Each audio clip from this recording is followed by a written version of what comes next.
할렐루야. 반갑습니다. 인천 선우리 공동체 섬기고 있는 김종환 목사입니다. 또 귀한 말씀의 자리에 이렇게 초대해 주시고 함께 말씀으로 교제할 수 있어서 너무 감사합니다. 잘 지내시죠? 네, 다들. 네. 가을이 깊어가고 있습니다. 가을을 만끽하고 계신가요? 아니요. 좀 여유를 가지고 차 한 잔을 들고, 송도 낙엽도 많잖아요. 좋은 거리도 많으니까 걸으면서 하나님의 말씀 묵상하며 나아갔으면 좋겠습니다. 오늘 새벽에 나오는데 미처 가을을 저도 이렇게 만끽하지 못했던 것 같아요. 그런데 첫눈이 내리더라고요. 오늘 서울은 첫눈이 내렸습니다. 꽤 많이 오더라고요. 그래서 하나님의 말씀이 미처 이 가을에 묵상되기도 전에 이렇게 지나가 버리는 것 같다. 특히 욥기 말씀 묵상하는데 너무 쉽지 않다, 이런 생각을 하면서 지내고 있습니다. 그런데 얼마 전에 제가 TV를 보다가 굉장히 가슴이 따뜻해지는 이야기가 있어서 잠시 소개해 드리려고 합니다. WBC 하면 저희가 월드 베이스볼 클래식 해서 야구로 알고 있는데 피트니스 대회가 또 있더라고요. WBC 피트니스 대회 하면서 올해 우승자 하면서 이렇게 소개를 해주는 그런 뉴스였습니다. 근데 아무 생각 없이 또 누가 이렇게 우승을 했나 보다, 그런 뉴스가 나오나 보다 이렇게 보고 있는데 그 사람의 이 포즈 취하는 장면들이 나올 거 아니겠습니까? 나오는데 저의 눈을 한순간에 사로잡는 장면이 있었습니다. 1등을 한 우승자는 김나윤 씨라는 어떤 자매님이셨어요. 자매님이 때문에 눈이 이렇게 간 게 아니라요, 그 김나윤 씨가 피트니스 대회에서 이렇게 멋진 포즈를 취하고 있는데 자세히 보니 한 팔이 없는 거예요. 팔이 하나 없는데 대회에서 1등을 한 겁니다. 그래서 제가 좀 유심히 봤어요. 그 장애인과 비장애인을 나눠서 하는 그런 대회였나 보다 하고 봤더니 그렇지 않은 거예요. 장애인과 비장애인이 다 같이 겨루는 그런 대회였던 것이죠. 그런데 한쪽 팔이 온전히 없는 자매님이 우승을 한 거였습니다. 그래서 제가 너무 궁금했어요. 그 자매의 사연이 궁금해서 찾아보기 시작했습니다. 봤더니 원래 운동을 하던 친구가 아니라 원래는 헤어 디자이너였던 거예요. 사람들의 머리를 손질해주는 그런 자매였는데 친구들과 함께 춘천을 닭갈비 먹으러 가다가 오토바이를 타고 가다가 오토바이 사고가 난 겁니다. 근데 사고가 나는 그 즉시로 팔이 잘려지게 되었고, 너무 사고가 심해서 접합이 불가능한 그런 상태였습니다. 그래서 뿐만 아니라 팔뿐만 아니라 척추의 골절 골절이 일어나서 3개월은 꼼짝없이 그냥 그 잔뼈들이 붓기만을 기다리며 침대에 누워 있어야만 하는 그런 상황이었습니다. 그리고 이제 시간이 지나서 한 1년 가까이를 병원 생활을 하고 퇴원을 하고 나서 한 10수년이 흐른 뒤에가 아니라 불과 3년이 되지 않는 시간에 대회에 나와서 우승을 한 거였어요. 야, 멋있다, 진짜 인간 승리다 하면서 감동적으로 보았습니다. 대단한 일이죠. 양팔이 있는 사람도 쉽지 않은 그런 대회에 나가서 우승을 한 것입니다. 멋진 일이죠. 오늘 말씀을 보면서 초대교회 굉장히 잘 되고 있고 성공하고 있고, 물론 여러 가지 방해가 있고 어려움이 있었지만 사람들이 몰려들고 교회가 성장하고 복음이 사람들을 변화시키는 그런 능력이 나타나는, 그리고 성령께서 함께 하시는 그런 증거들이 나타나는 그런 교회에, 그리고 그 교회에서 은혜 받은 사람들이 아주 감동적으로 자기 소유를 내어놓고 다른 사람들을 위해서 사용하는 그런 일들이 일어나고 있는 이 초대교회에 성장하고 있는 이때에 찬물을 끼얹는 일이 발생을 하는 것이죠. 마치 열심으로 달려나가고 있는, 성장하고 있는 그 교회에 팔이 하나 잘려나간 것 같은 그런 일이 발생하게 됩니다. 오늘 말씀은 여러 번 들어보셨을 것입니다. 오늘은 선교의 개념, 이 죽음을 통해서 교회가 얼마나 확장되었는가의 개념으로 말씀을 같이 나누는 것이 아니라 한 사람의 인생 가운데 큰 일이 닥쳤을 때 우리 성도들은 어떤 자세를 취해야 되는가의 관점으로 말씀을 나누려고 합니다. 스데반 집사가 이렇게 죽음을 당하는데 무슨 일이 있었길래 이렇게 죽음을 당한 것이었을까요? 스데반 집사는 바른 말을 했습니다. 설교를 쭉 해나가죠. 오늘 말씀 앞에 보면 7장 말씀부터 스데반의 설교가 쭉 이어져 갑니다. 그 내용을 요약해서 말씀을 드리면 이스라엘 백성들아, 너희가 아브라함과 맺은 언약을 기억해야 한다. 근데 그 아브라함과 맺은 그 언약을 기억할 뿐만 아니라 이 요셉과 모세라고 상징되어지는 이 두 사람이 이제 그리스도를 상징하고 있거든요. 이스라엘이 요셉을 어떻게 거절했는지, 또 이스라엘이 모세를 어떻게 거절했는지, 그리고 그 그리스도를 대변하는 선지자들을 어떻게 거절했는지를 쭉 나열해요. 그래서 너희에게 임한 심판은 이미 굳어졌다, 변할 수 없다, 너에게 심판이 임할 것이다 라는 이 설교를 쭉 해나갑니다. 그러다가 이제 사람들이 듣지 못하고 그 일이 벌어지게 된 것이죠. 설교 내용을 보면 앞서 오순절 설교를 하거나 성전 설교를 했던 베드로의 설교의 내용과 흡사합니다. 어떤 사건을 이야기하고 그리스도의 고난과 부활에 대해서 이야기하는 것까지 나와요. 베드로의 설교는 이 설교를 들은 사람들에게 회개를 촉구하고 청중들이 이것을 믿을 것인지 안 믿을 것인지 선택하라, 이런 제안을 하고 도전을 하면서 사람들이 교회 안으로 들어옵니다. 근데 스데반의 설교는 그 중간에서 끊겨요. 바꿔서 이야기하면 스데반은 한 편의 설교를 다 완성하지도 못한 채로 죽음을 맞이한 그런 사람이었습니다. 이 설교자로 보면은 이 설교 중간에 그냥 내려간 거예요. 끝 마무리를 못한 것이죠. 이 초대교회의 이 죽음, 이 신약에 나오는 세 개의 죽음이 있는데 세례 요한의 목배임이 있었고요, 예수 그리스도의 죽음이 있었고, 그리고 오늘 스데반의 죽음이 나오는 것입니다. 그러니까 결국은 이스라엘 백성들이 이 하나님의 길, 그리스도의 길을 예비하라고 보낸 하나님의 명령을 받은 이 세례 요한을 거절하고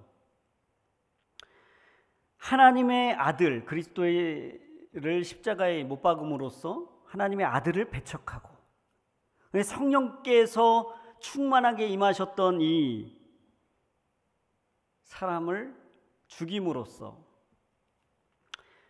하나님과 아들과 성령을 거부하는 이 바꿀 수 없는, 이제 돌이킬 수 없는 그런 죄에 빠지게 된 것이죠. 망해버린 것 같고 끝나버린 것 같고 이제는 소망이 없는 그런 가운데 이제 초대교회가 처하게 됩니다. 근데 우리가 기억해야 하는 것은 이 절망적인, 소망이 끊어져 버린, 이제는 망해버린 것 같은 이 상황 가운데서 우리의 이 상황과는 다르게 보이지 않는 현실, 보이지는 않지만 분명하게 일어나는 두 가지 사건이 있다는 것을 이해해야 합니다. 첫 번째는 이것입니다. 부활하신 예수님이 활동하고 계신다는 거예요. 믿으십니까? 여러분 다 각자의 기도 제목이 있으실 것입니다. 기도 제목 가운데 정말 어느 순간 기이한 일이 일어나서 하나님께서 역사하시고 응답하실 거라는 기대감으로 하십니까? 아니면 하나님, 내가 하나님 앞에 간구하며 나아갈 때 우리의 눈에는 보이지 않지만, 계측되지 않지만 하나님께서 분명하게 역사하고 계신다는 믿음을 가지고 기도합니까? 축복하기는 후자가 되기를 축복합니다. 우리 눈에 보이지 않지만, 증거되어지지 않지만 하나님 쉬고 계신 분이 아니세요. 성경 많은 구절의 표현 중에 예수님을 표현할 때 하나님의 보좌 우편에 앉으셨다라는 표현들이 있습니다. 근데 오늘 말씀 보시면 55절 보시겠습니다. 55절에 보시면 그러나 스데반은 성령으로 충만해 하늘을 우러러 하나님의 영광과 예수께서 하나님의 보좌 우편에 서 계신 것을 보고라고 표현되어 있습니다. 굉장히 독특한 표현이죠. 보좌 우편에 앉아 계신 것이 아니라 서 계신대요. 어떤 사람들은 이것을 보면서 스데반을 영접하기 위해서 예수님께서 서 계신 것이다 라고 해석하기도 합니다. 스데반이 영광 중에 들어왔기 때문에 그를 영접하기 위해서 서 계신다라는 표현도 쓰죠. 또 어떤 사람들은 그리스도께서 이 유대인의 법정에서 증인이 취하는 자세를 취하고 계신다. 지금 누구의 증인이 되고 계시냐면 스데반이 하고 있는 이 메시지와 사역이 사실임을 입증하기 위해서 예수님께서 서서 스스로 증인이 되고 계신다라는 표현으로도 사용합니다. 두 가지 다 맞는 것 같습니다. 스데반을 영접하기 위해서 또 그의 증인이 되기 위해서 일어서 계신 예수님, 중요한 것은 그 형상이 중요한 것이 아니라 지금 예수님께서 앉아 계시는 분이 아니라는 거예요. 손 놓고 너희들이 알아서 해라고 그냥 내버려 두시는 분이 아니시라는 거예요. 일하고 계시는 하나님이시라는 거예요. 이것을 믿으시기를 축복합니다. 다만 우리 눈에 보이지 않는다라는 이것 때문에 하나님 일하시나? 하나님 손 놓고 계신 거 아닌가? 하나님 혹시 잊으신 거 아닌가라는 의심하는 마음이 들지만 하나님은 일하고 계십니다. 예레미야 29장 11절에 여호와의 말이라 내가 너희를 위해 갖고 있는 계획들을 내가 알고 있으니 그것은 평안을 위한 계획이지 재앙을 위한 것이 아니며 너희에게 미래와 소망을 주기 위한 것이다. 이게 고정값이에요. 변하지 않는 값입니다. 우리의 상황에 따라서 하나님이 바뀌시는 하나님이 아니라 하나님은 우리의 삶을 보시면서 미래와 소망을, 생명을 주기 위한 그 고정값으로 고정되어 계신 분이라는 거예요. 다만 보이지 않을 뿐입니다. 이 보이지 않는 하나님, 이 보이지 않기 때문에 우리가 가끔은 의심하는 이 하나님, 어떻게 이해할까요? 어린아이들 보면 정말 아주 어린아이들 보면 아빠가 놀아줄 때 이렇게 놀아주죠.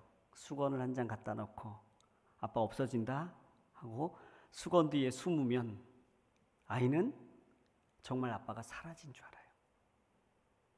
그리고 아빠가 갑자기 나타나는 거죠. 까꿍하고 나타나는 거죠. 그러면 아빠가 어디서 나타났는데 이렇게 갑자기 나타났지 하고 둥그런 눈을 뜹니다. 그런데 어린아이일 때 그렇습니다. 고등학교 아이에게 가서 자, 아빠 사라질게. 잘 봐라.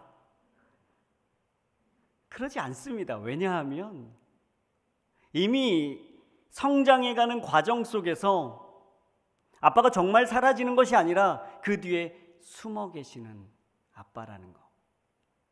사라지지 않고 존재하고 여전히 그곳에 계시지만 내 눈에는 보이지 않는 아버지라는 걸 이미 알고 있기 때문에 그렇습니다. 하나님께서 우리에게 요구하시는 신앙과 믿음의 수준은 이런 것입니다. 성장해 가야죠. 아빠 보여주세요. 대학생이 되고 직장에 들어갔는데 아빠 어디 있어? 하고 찾으면 이상한 것이죠. 하나님 분명히 그곳에서 일하고 계신다는 것을 알아야만 우리는 헤매지 않습니다. 이것을 가끔 잊을 때 우리는 헤매게 되는 것이죠.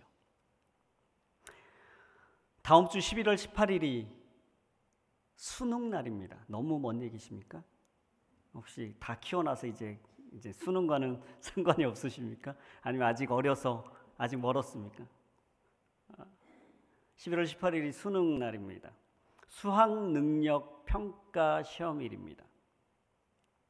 어떤 사람이 능력 있는 사람입니까? 수능이요. 수능. 수학 능력 평가. 어떤 능력을 평가하기 위한 것입니까? 예, 수학 능력입니다. 문제를 읽고 쓰고 해석하고 풀어내고 이해할 수 있는 능력을 평가하기 위한, 점수가 당연히 높은 사람이 능력 있는 사람입니다. 근데 이렇게 우리가 살아가는 세상 가운데서 우리의 이런 능력을 체크하는 여러 가지 평가 방법들이 있습니다. 뭐 소통 능력을 평가하기도 하고. 이런 사람은 어떤 걸 잘해야 점수를 잘 받는 거죠? 소통을 잘해야 됩니다. 소통을. 말이 하나도 안 통하는 이 벽과 같은 사람이 소통 능력에 높은 평가가 나올 리가 없죠. 자기 개발 능력 평가, 뭐 이런 직업 기초 능력 평가, 뭐 우리의 지능, IQ, EQ, SQ, NQ, 이런 다 모르는 이야기십니까? 이런 능력을 평가해요. 만약에 하나님께서 제자 능력 평가 시험을 보신다면, 그리스도의 제자 능력 평가 시험을 보신다면 어떤 과목들이 있을까요? 어떤 능력을 평가하실까요? 어떤 기능을, 어떤 자세를, 어떤 것을 가지고 있어야 높은 점수를 받을까요? 우리가 그런 능력을 구하는 것 아니겠습니까? 주님, 능력을 주십시오. 그리스도의 능력 있는 제자가 되게 해주십시오라고 할 때 그 능력은 구체적으로 뭐냐는 거예요. 아마도 이것일 것입니다. 보이지 않는 하나님이 지금도 역사하신다는 것을 강하게 믿는, 평상시 아니라도 시험이 닥쳐오고 심지어 모든 사람들이 야, 하나님 계시니? 라고 물어보는 그 상황 가운데서 보이지 않지만, 내 눈에 증거되지 않을지라도 하나님 지금 역사하고 계셔, 보좌 우편에 일어서 계셔, 나를 돕고 계셔 라고 고백하는 그 능력이 제자의 능력이라는 것이죠. 두 번째는 우리 눈에 보이지 않지만 이 일이 일어나고 있습니다. 그리스도인들의 승리가 일어나고 있습니다. 세상에서 어떤 사람이 승리합니까? 우리가 알고 있는 능력들은 어떤 것입니까? 어떤 사람을 능력 있다라고 이야기하십니까? 이런 것입니다. 돈이 있는 사람이 돈이 없는 사람보다는 능력이 있죠. 높은 지위에 있는 사람이 낮은 지위에 있는 사람보다는 능력이 있습니다. 없는 것보다는 있는 것이 능력이 있습니다. 받아 쓰는 사람보다는 나눠주는 사람이 능력이 있는 것이죠. 근육질의 사람이 훨씬 더 능력이 있는 것이죠. 빨리 달리는 사람이 더 능력이 있는 것이죠. 우리가 살고 있는 세상에서의 능력을 측정하는 방법은 누구보다, 무엇보다 나은 것, 빠른 것, 괜찮은 것, 높은 것, 이것이 능력 있다라고 평가합니다. 하나님은 그것을 통해서도 역사하세요. 사용하세요. 예. 하나님의 일을 행할 때 능력 있는 사람들 택하셔서 그 능력을 사용하시기도 합니다. 그런데 그것이 하나님께서 사용하신 능력의 전부는 아니라는 거예요. 착각하지 말아야 합니다. 하나님께 능력을 구하는 것이 누구보다 나아지기 위한 능력이라면 우리 하나님을 오해하고 있는 것입니다. 오히려 낮아진 모습, 뭐가 없는 상태가 하나님의 능력을 경험할 수 있는 절호의 기회라고 생각해야 되는 것이죠. 창세기 47장 7절부터 9절까지 보시면 누가 누구를 축복하고 있는지 한번 보십시오. 요셉이 자기 아버지 야곱을 데리고 들어와 바로 앞에 섰습니다. 야곱이 바로를 축복했습니다. 바로가 야곱에게 물었습니다. 연세가 어떻게 되시오? 야곱이 바로에게 말했습니다. 제 나그네 인생이 130년 됐습니다. 제 인생의 횟수가 짧지만 고달픈 세월을 보냈습니다. 그러나 제 조상들이 살아간 나그네 인생의 횟수에는 미치지 못합니다. 지금 누구 앞에 있는 것이죠? 바로 왕 앞에 있는 거예요. 지금 어떻게 땅 부여받을까? 어떻게 지금 어디 가서 살까? 결정해줘야 되는 결정권자 앞에 가서 아유 좀 잘 부탁드립니다. 이게 아니라 당당하게 고개 들고 축복한다 바로왕 이러고 있는 거예요. 나눠주는 자가, 높은 지위에 있는 자가, 돈 많은 자가 지금 축복을 받고 있는 거예요. 축복을 해줘야 될 것 같고 나눠줘야 될 것 같은데 축복을 해주고 있는 거예요. 바로의 표정이 여기에 나오지 않지만 기가 막힌 표정이었을 것 같아요. 그래서 정신이 혼미해져서 뭘 말을 이어가야 될지 몰라서 아마 나이가 어떻게 되십니까? 이렇게 그냥 나온 것 같아요. 제 상상입니다. 연세가 어떻게 되십니까? 성경에 나와 있지 않지만 그걸 왜 물어? 130년밖에 안 됐어. 뭐 이렇게 얘기하는 것 같아요. 앞에 맥락과는 전혀 맞지 않는 이야기의 전개의 흐름이죠. 누가 능력 있는 사람입니까? 여기서 말하는 능력이 무엇입니까? 성경에서 여기만 있지 않습니다. 여러 군데 나옵니다. 다윗과 골리앗의 싸움을 보십시오. 골리앗은 3m가 넘는, 그리고 머리에 노투구를 쓰고 몸에는 57kg에 달하는 녹갑옷을 입고 가진 창날의 무게만도 7kg에 달하는 아주 거인의 아주 전사였습니다. 이런 전사에게 조그마한 다윗이 덤벼드는 것이죠. 말콤 글래드웰이라는 이 사람은 다윗이 굉장히 유리한 조건에 싸웠다. 왜냐하면 거구의 골리앗이 잘 움직이지 못했기 때문에 다윗은 던지는 무기로 그렇게 나아간 것이. 근데 본질적으로 다윗의 능력이 던지는 힘에 있지 않았습니다. 그것은 단순히 쓰임을 받은 도구였을 뿐이죠. 다윗의 능력의 원천이 무엇이었습니까? 창세기 17장 45절 47절 보시면, 그러자 다윗이 블레셋 사람에게 말했습니다. 너는 칼과 창과 단창으로 내게 나오지만 나는 만군의 여호와 곧 내가 모욕한 이스라엘 군대 하나님의 이름으로 내게 나아간다. 또한 여호와께서 칼이나 창으로 구원하지 않으신다는 것을 여기 모인 사람들이 다 알게 될 것이다. 전쟁은 여호와께 속한 것이니 그분이 너희 모두를 우리 손에 넘겨주실 것이다. 힘의 원천이 뭐예요? 칼이나 창이 아니라는 거예요. 구원의 능력이 칼이나 창에 있지 않다는 거예요. 만군의 여호와의 이름이 능력의 원천이라고 이야기합니다. 거기 있는 사람 모두 다 그렇게 생각하지 않았어요.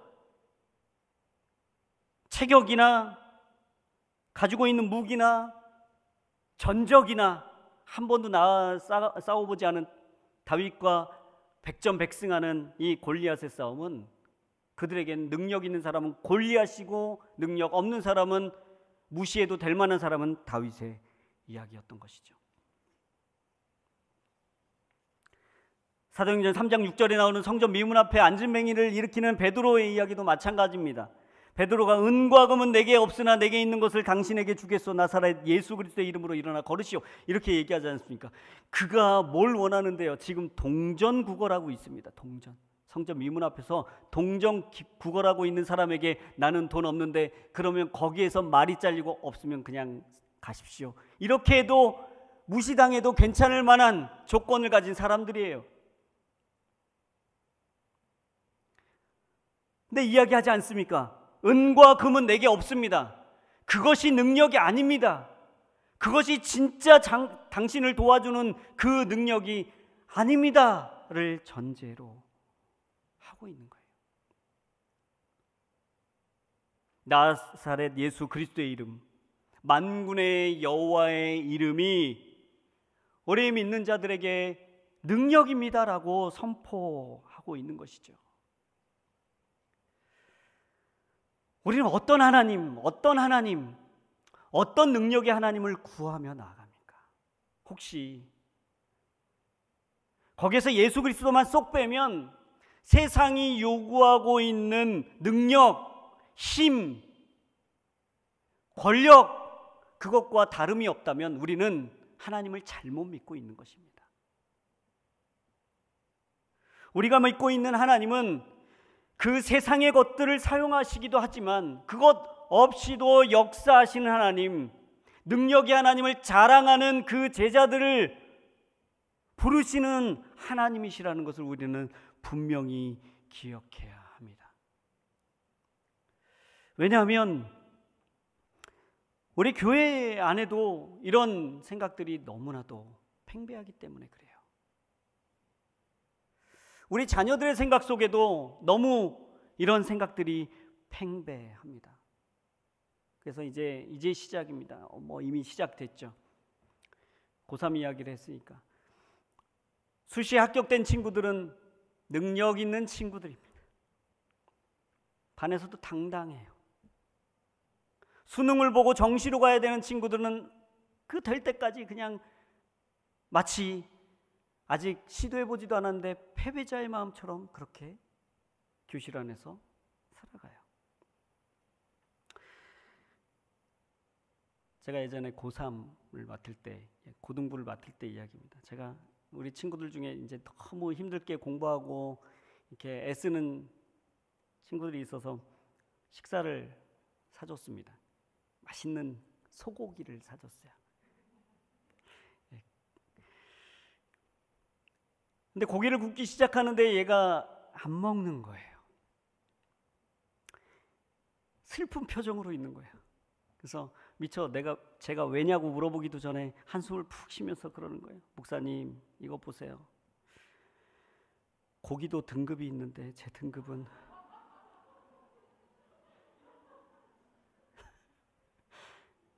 내놓을 등급이 아니라는 거예요.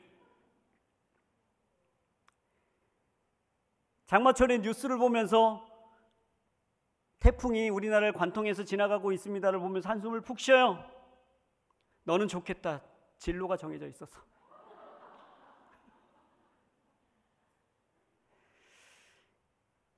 하나님이 일하신다는 것을 순간 잃어버리면 우리는 헤맵니다. 하나님이 나의 능력이 되신다는 것을 끝까지 붙들지 않으면 우리는 어느 순간 세상이 우리를 바라보는 그 계측기 위에 올라가 있습니다. 그럴 때 하나님은 계시지 않는 거예요. 성공하면 능력의 하나님이시구나. 실패하면 하나님 나를 잊으셨나, 버리셨나. 변하지 않는 것은 뭐라고요? 우리의 미래와 소망에 관한 하나님의 생각이라는 거예요.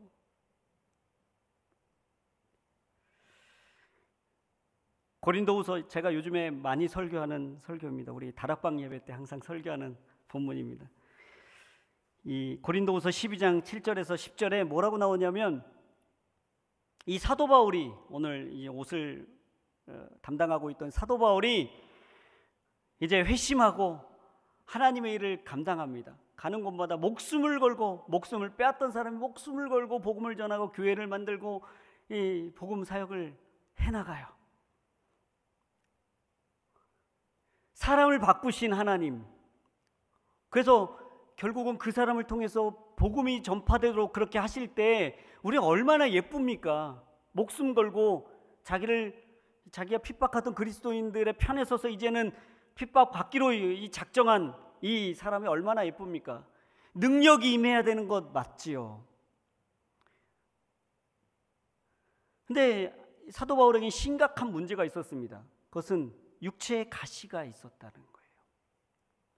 어떤 사람들은 간질이다, 어떤 사람들은 여러 가지 병을 이야기하지만 중요한 것은 이 일이 복음 사역에 지대하게 방해가 되었다는 것입니다. 그러니까 사도 바울이 이 방해가 되는 이 일을 가지고 어떻게 했겠습니까? 우리는 어떻게 합니까? 기도하지 않습니까? 하나님 도와주십시오. 이것만 아니면 내가 복음 사역을 더 잘할 수 있습니다. 더 열심히 할 수 있습니다. 이게 아주 복음을 전하는데 방해가 됩니다. 육체적으로도 보이기도 너무 방해가 됩니다. 그렇지 않았겠습니까? 갑자기 능력의 하나님을 붙드십시오. 사랑의 하나님을 찾으십시오. 그리스도를 붙들어야 합니다라고 하는데 갑자기 간질이 생겨서 푹 쓰러져요. 그럼 복음을 듣던 사람들이 어떻게 반응했겠습니까? 능력 좋아하시네. 야, 능력의 하나님을 붙들고 있다는 바울이 저렇게 픽 쓰러지면서 무슨 능력? 하지 않았겠습니까? 그렇게 그 일만 없어지더라도, 육체의 가시, 사단이 준 것 같은 이 고통스러운 이 육체의 가시만 없더라도 잘할 수 있을 것 같고 훨씬 더 효과적일 것 같고 많은 사람들이 그래 나도 믿을게 하고 나올 것 같은데 이 일이 방해가 되는 거예요. 그러면 우리의 생각으로는 당연히 하나님께서 없애주셔야죠. 복음을 전하겠다는 게 지 잘 먹고 잘 살겠다가 아니라 복음 전하겠다는데요. 교회 세우겠다는데요. 많은 이방 사람들을 돌아오게 하겠다는데요. 근데 하나님의 응답은 이것이었습니다. 그냥 가지고 살아. 그냥 가지고 살아. 왜요? 방해가 안 돼서요? 할만해서요? 그냥 너는 그래도 싸니까, 과거에 지은 죄들이 있으니까 그래도 된다고요?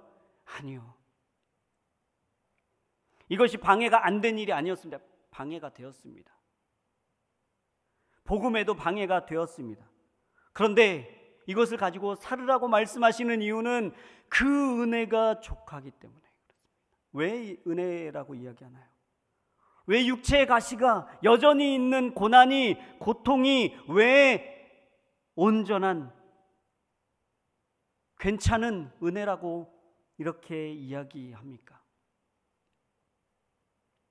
만약에 바울이 나는 이것 때문에 못하겠어 라고 하는 것이 아니라 성경에 나와 있는 대로 그 육체에 가시가 있음에도 불구하고 예수 그리스도를 전하고 그 수천 킬로 되는 복음의 전도길을 그렇게 끊임없이 다닐 때 사람들이 어떻게 봤을까요? 쟤는 정신 승리했네 이렇게 얘기했을까요? 아니요. 복음이 무엇이간데, 그리스도의 사랑이 무엇이간데 그 육체의 가시도 그 복음 전도하는 걸음을 멈추게 할 수 없는가? 우리는 작은 시험에도, 작은 고통에도 하나님 죽겠어요 징징대는데, 주님 상처받았어요 하고 하나님 앞에 나아가서 나는 교회 생활 못하겠어요 하고 때려치고 싶은데, 그 사랑이 얼마나 크길래, 그 사랑이 무엇이간데 증거가 있어서가 아니라 여전히 가시가 있음에도 불구하고 그 걸음을 멈추지 않는가?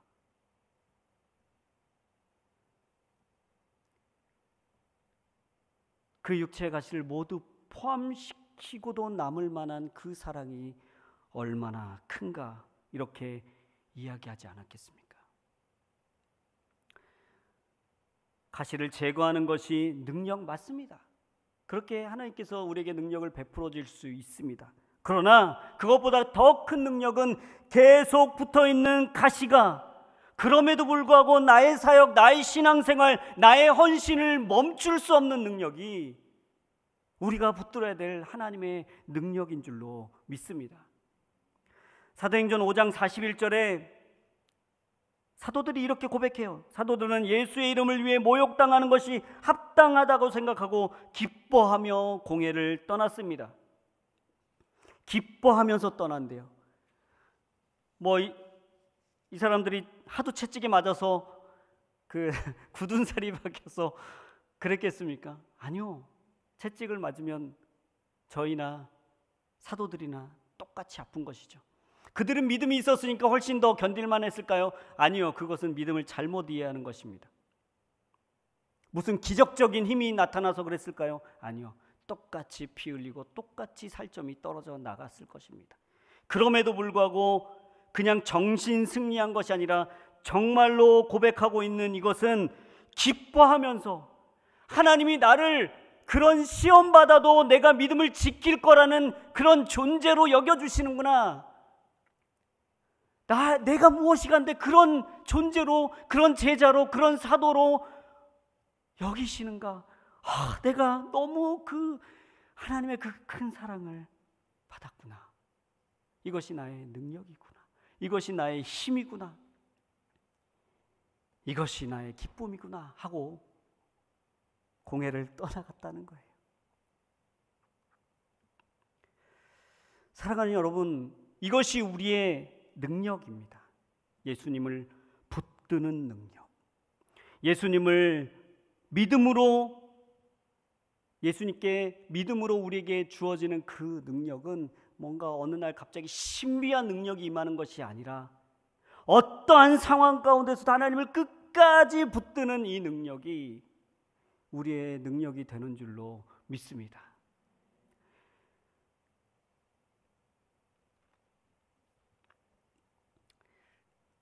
근데 이 시험들은 이렇게 보이지 않는 하나님께서 일하시고 그리스도인의 승리가 보장된 이 일은 앞으로 일어날 일이 아닙니다. 이미 승리가 우리에게 주어진 것입니다. 그러니까 이 시험이라는 것은 우리가 레벨 테스트하는 거예요. 제자로서의 다음 과정을 가기 위한 레벨 테스트.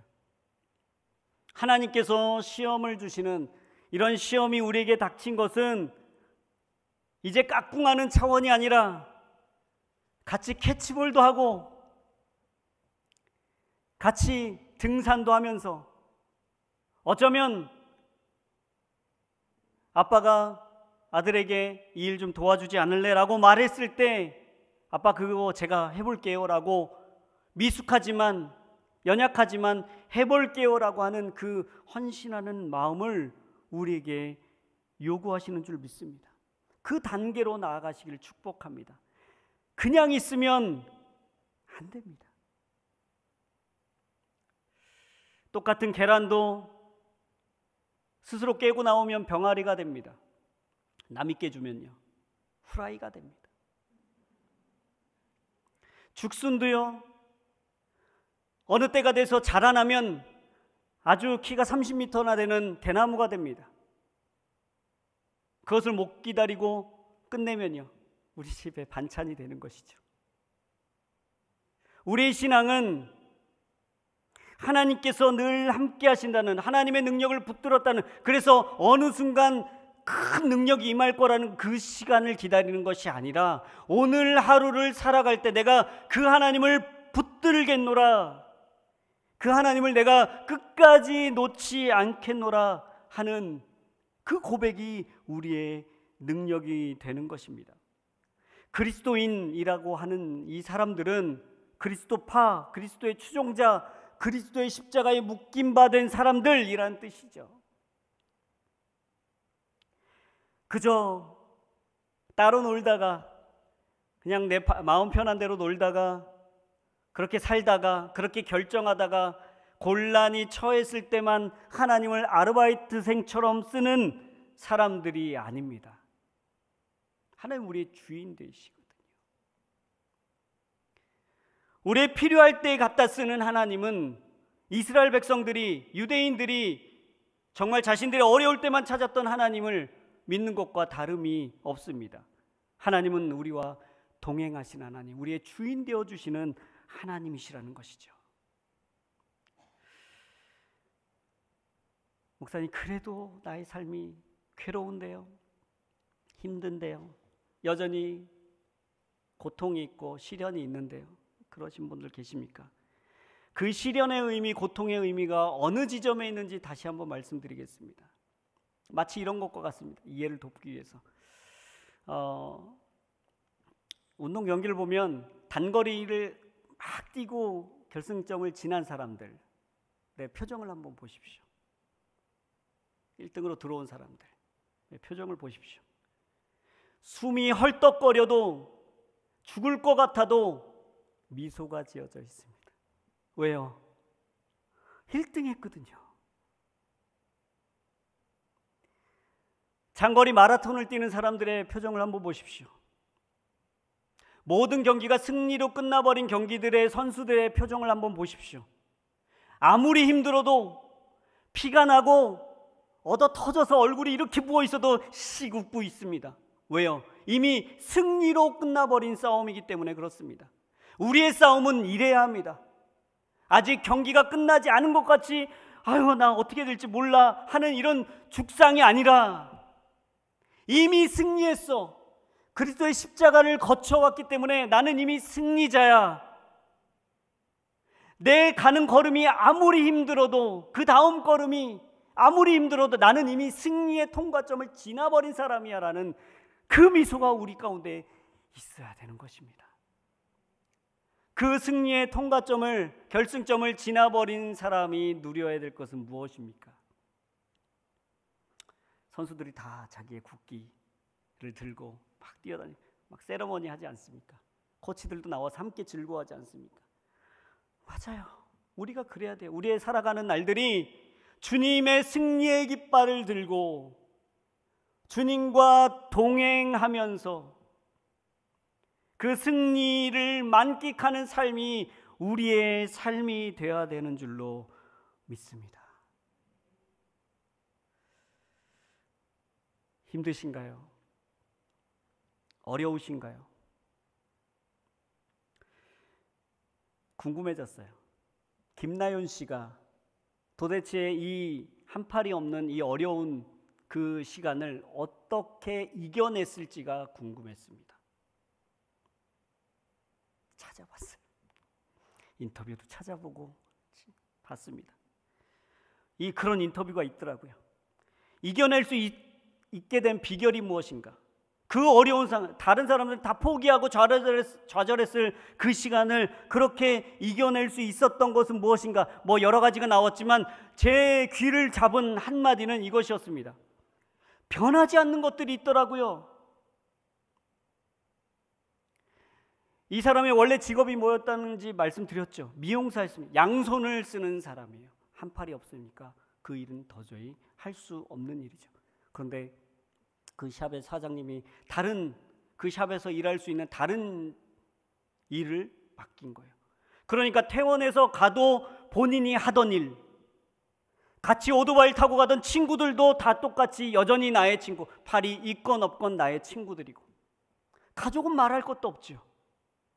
여전히 나를 사랑해주고 인정해주고 보듬어주는 그런 가족들, 변하지 않는 것들이 있더라고요. 그것이 나를 지탱하게 했습니다라고 고백하는 거예요. 제 무릎을 쳤습니다. 그렇구나. 한 사람의 역경도 변하지 않는 것을 붙잡았더니, 그 마음이 변하지 않기 위해서 그 변하지 않는 것을 붙잡았더니 이겨낼 수 있었던 것처럼, 우리 믿는 사람들이 붙잡아야 될 것이 그것보다 못하지 않지 않을까? 우리가 붙잡아야 될 것은 무엇인가? 앞에 말씀드린 것처럼 우리의 미래에, 우리의 소망에 관심이 있으신 그 하나님을, 변하지 않는 하나님을 붙드는 것, 이것이 우리의 능력이 되어야겠구나라는 생각을 하게 되었습니다.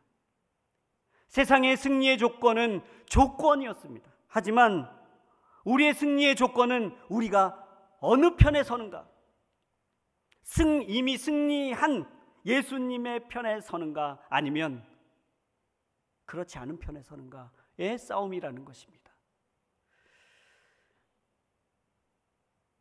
날마다의 삶이 여러분 변하지 않으시는, 고정해 계시고 멈춰 계시지 않는, 지금도 열심으로 하늘 보좌에서 우리를 증언할 뿐만 아니라 우리를 도우시는 하나님을 끝까지 붙드는 여러분 되시기를 축복합니다.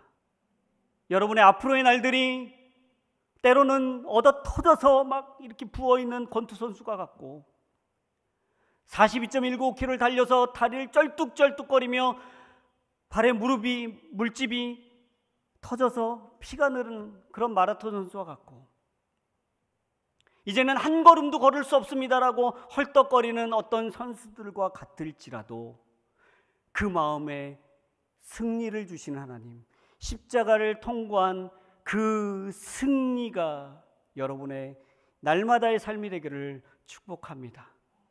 좌절하지 마십시오. 왜냐하면 우리는 십자가를 통과한 승리의 사람들이기 때문에 그렇습니다. 우리가 들어야 될 것은 우리의 고개뿐만 아니라 우리를 승리하게 하시는 여호와 니시 하나님, 승리하시는 하나님의 이름이 되는 줄로 믿습니다. 기도하겠습니다. 우리 시간 함께 말씀을 기억하면서 기도했으면 좋겠습니다. 주님, 우리가 능력을 구하면서 어떤 능력을 구했습니까? 혹시 세상과 다름없는, 남들과 나아지고자 하는, 좀 더 높은 지위가 되고자 하는, 좀 더 쾌적한 삶을, 좀 더 넓은 집을, 좋은 차를, 성공하는 자녀를 혹시 우리의 능력으로 삼고 있지는 않았습니까? 주님, 이 시간 도와주십시오. 우리의 인생의 굴곡진 굴곡 가운데 하나님이 변하지 않고 늘 우리의 도움이 되시며 함께 하시는데, 그때마다 우리의 도움이 되신 하나님, 능력이 되신 하나님을 끝까지 붙드는 우리 모두가 될 수 있도록 역사하여 주시옵소서. 하나님, 우리가 하나님을 붙잡고 있는 이 손에 힘이 빠지지 않도록 도와주시옵시고, 날마다의 삶이 하나님과 동행하는 이미 승리한 그 십자가를 통과한 믿음의 삶이 우리의 삶이 될 수 있도록 역사하여 주시옵소서. 그 능력이 하나님이 우리의 삶을 붙잡아 주시옵소서. 함께 기도하며 나아가시겠습니다. 오 살아 역사하신 하나님, 이 시간 능력의 하나님, 우리를 붙드신 하나님, 우리 가운데 임재하신 하나님을 의지하며 나아가오니 주여 역사하여 주시옵소서. 거룩한 하나님을 붙들고 나아갑니다. 때로는 우리의 삶의 굴곡 가운데, 하나의 과정 가운데, 때로는 낭망에 있는 우리의 자리들 가운데 여전히 변하지 않으시는 하나님의 능력이 있음을 고백하며 나아가오니 주여 역사하여 주시옵소서.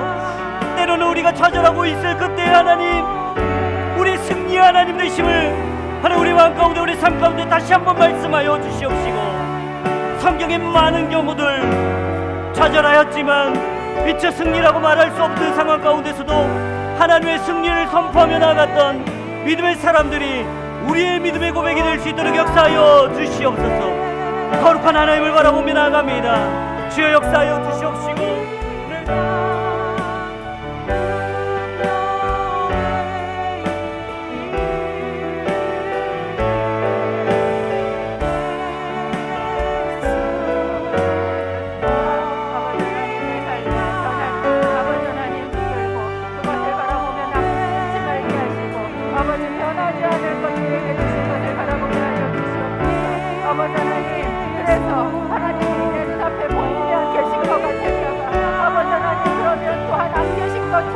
아버지 하나님 그렇게 생각한 것이 아니라 아버지 내 삶에 변하지 않는 것이 여전히 계시고 나를 붙들고 계시며 일하고 계시는 하나님 그 능력의 이름, 우리에게 주신 예수의 이름임을 아버지 하나님 믿음으로 고백합니다. 하나님, 내 삶에 변하지 않는 것 무엇입니까? 내 삶에 변한 것을 쳐다보며 낙심하고 절망하고 있지 않습니까? 우리에게 주신 그 이름 예수, 우리를 붙들고 계시고 지금도 일하고 계시는 만군의 여호와 이름, 하나님, 그것은 결코 변하지 않는 것을 주셨는데 변한 것을 바라보며 낙심하고 절망하지 않기를 원합니다. 이 시간에 우리가 그 능력의 이름 저희가 함께 찬양하기를 원하는데요, 약할 때 우리가 강함될 수 있는 것, 어려움 가운데 우리가 승리자임을 기억할 수 있는 것 예수의 이름임을 저희가 고백합니다. 약할 때 강함 대신에 함께 찬양하겠습니다. 약할 때 강함 대신에 나의 모래가 되신 주 나의 모든 것, 주 안에 있는 보물을 나는 포기할 수 없네. 주 나의 모든 것, 십자가 죄 사하셨네. 십자가 죄 사하셨네. 주님의 이름 찬양해. 주 나의 모든 것, 쓰러진 나를 세우고 나를 채워주옵소서. 주 나의 모든 것, 예수 어린 양, 예수 어린 양, 존귀하니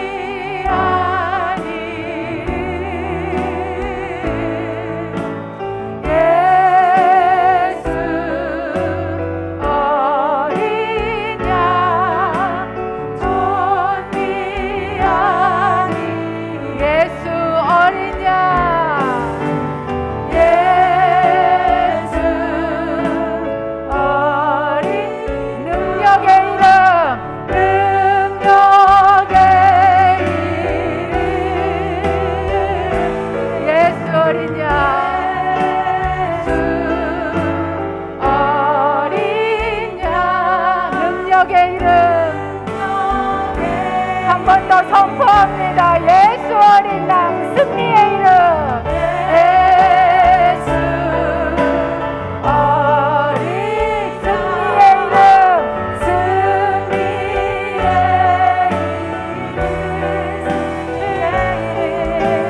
예수 어린 양 승리의 이름. 이 시간에 우리가 주님 앞에 두 손을 들고 우리의 자녀들을 위해서 기도하기를 원하는데요. 특별히 여러분의 자녀들 중에 고3 자녀가 있으면, 아니 또 내 주위에 우리 순식구들 중에 고3 자녀들이 있으면 이 시간 중보하면서 좀 기도하기를 원합니다. 사실 고3이 되면 그동안 정말 다 온실 속에 있던 우리 자녀들은 일생일대의 가장 큰 시험 가운데 들어갑니다. 누구도 대신해 줄 수 없는 그 하루에 마치 모든 것이 걸린 것 같은 이제 수능을 앞두고 있는 우리의 자녀들, 아까 목사님 이야기하신 것처럼 수시를 여러 개 넣었는데 하나 둘씩 안 되는 그런 실패를 경험하고 있는 것 같은 그런 그 삶의 우리의 자녀들, 특별히 고3 수험생들 기도할 때에 하나님, 우리의 자녀들이 정말 그 능력의 이름, 이 세상을 살아갈 힘이 내가 가진 무엇 때문이 아니라 하나님이 주신, 우리에게 주신 그 이름, 예수 그리스도의 이름이, 그것이 우리의 능력됨을 믿음으로 붙들 수 있는, 경험할 수 있는 시간 되게 하여 주옵소서. 우리의 싸움이 이미 십자가에서 승리했음을 믿음으로 고백하는 시간이 되게 하여 주옵소서. 그들의 삶의 문제와 아버지 하나님 그 힘든 시간에 씨름하며 살아간다 할지라도 아버지 이미 승리한 싸움을 살아가고 있음을 그들이 믿게 하여 주옵소서. 우리의 자녀들을 축복하며 실패와 낭만 가운데 있는 자녀들 가운데 주여 이 믿음 허락하여 주옵소서. 주여 외치고 기도하기를 원합니다. 주여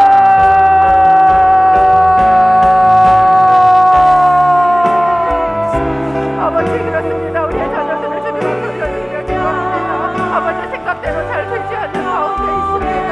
아버지 하나님, 때때로 실패한 것 같은 마음 가운데 들 수 있습니다. 특별히 우리 고3 수험생들 아버지 여러 개의 수시를 집어넣고 하나씩 아버지 하나님 되지 않았다는 소식을 들을 때마다 아버지 하나님 낙심하고 아버지 하나님 또 절망하고 아버지 하나님 실패한 것 같은 마음이 든다 할지라도 아버지 하나님 그들의 삶에 변하지 않는 아버지 하나님 그 하나님의 신실하신 있음을 아버지 하나님 그 신실하신 하나님께서 내가 보이지 않아도 일하고 계심을 그 하나님은 여전히 우리 가운데 함께 하심을 아버지 하나님 믿게 하여 주옵소서. 우리에게 주신 그 이름은 아버지 능력의 이름이요 그 이름은 승리의 이름이요 그 이름은 가장 존귀한 구원의 이름임을 주여 아버지 하나님 믿음으로 고백하고 아버지 그 삶에서 경험하는 은혜가 임하게 하여 주시옵소서. 아버지 하나님 이제 수능을 며칠 앞두고 있습니다. 아버지 하나님 두려워하며 아버지 하나님 어려워하며 아버지 자녀 못지않게 아버지 하나님 또한 두려워하고 염려하고 걱정하는 우리 부모님들 주여 아버지 하나님 우리의 능력은 무엇입니까? 세상이 평가합니까? 아닙니다. 하나님의 이름이 영광의 하나님의 이름이 만군의 여호와의 이름이 주여 아버지 하나님 아들을 통하여 우리에게 주신 그 이름이 주여 우리의 능력됨을 고백하오니 아버지 그 믿음을 가지고 주여 아버지 하나님 당당하고 아버지 하나님 평안하며 아버지 하나님 세상 가운데 살아가는 주여 그 은혜가 되게 하여 주시옵소서. 특별히 우리의 자녀들 아버지 하나님 그 하나님의 약속을 붙들고 서는 은혜가 있게 하여 주시옵소서. 하나님 아버지, 하나님이 보이지 않으면 없어진 것처럼 너무나 어린아이 같은 신앙이었음을 주님 고백합니다. 하나가 없어지면 모든 것이 변한 것처럼 낙심하고 절망했음을 회개합니다. 내 삶에 변하지 않는 것, 그것은 보이지 않아도 숨어 계시는 것 같아도 여전히 계시고 신실하시고 일하고 계시는 우리의 하나님 아버지이심을 믿습니다. 그분이 우리에게 주신 그 아들 예수의 이름은 우리의 삶의 능력이 되고 이미 나의 삶의 싸움이 승리한 싸움임을 증거해 주시는 약속임을 저희가 믿기에 하나님 그 이름 붙들고 능력으로 살아가게 하여 주옵소서. 특별히 우리의 자녀들, 특별히 이제 이 고3의 시간들을 살아내고 있는 우리의 자녀들, 또 그 자녀를 바라보며 그 마음이 요동치고 그 마음이 정말 너무나 절망스러웠다, 또 올라갔다 하는 우리 부모님들, 고3 학부모의 부모님들, 아버지 하나님 그 마음을 또한 주님께서 붙들어 주시기를 기도합니다. 그 시간 동안에 살아계신 하나님을 우리의 자녀들이 경험하게 하시고 그 살아계신 하나님의 약속을 붙드는 시간 되게 하시고 내 부모의 하나님이 아니라 정말 나의 아버지 되심을 체험하는 시간 되도록 하나님, 우리의 자녀들을 하나님 앞으로 쑥 밀어놓습니다.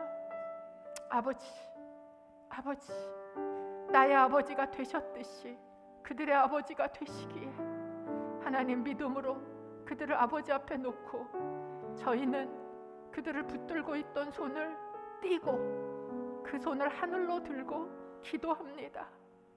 하나님 만나 주시고 하나님 그들의 믿음이 이 시간을 통과하며 참으로 실제가 되어질 수 있도록 역사하여 주옵소서. 이제는 우리의 구주가 되신 예수 그리스도의 은혜와 하나님 아버지의 사랑과 성령 하나님의 교제 교통 역사하심이 오늘도 모든 상황이 다 무너진 것 같아도 생각지도 않았던 정말 그런 죽음이 삶 가운데 닥치는 상황이 된다 할지라도 마치 사단이 심어놓은 것처럼 가시가 내 삶에 찔러댄다 할지라도 내 삶에 변하지 않는 하나님 아버지 그 예수 그리스도의 이름, 하나님이 주신 능력, 그 승리 우리의 삶 가운데 있음을 믿음으로 고백하고 나아가는 하나님의 사람들 머리 위에 특별히 며칠 남지 않은 이 수능을 준비하고 있는 우리 고3 수험생 자녀들 한 사람 한 사람 위에 그들의 부모님들 위에 이제로부터 영원토록 함께 하시기를 간절히 축원하옵나이다.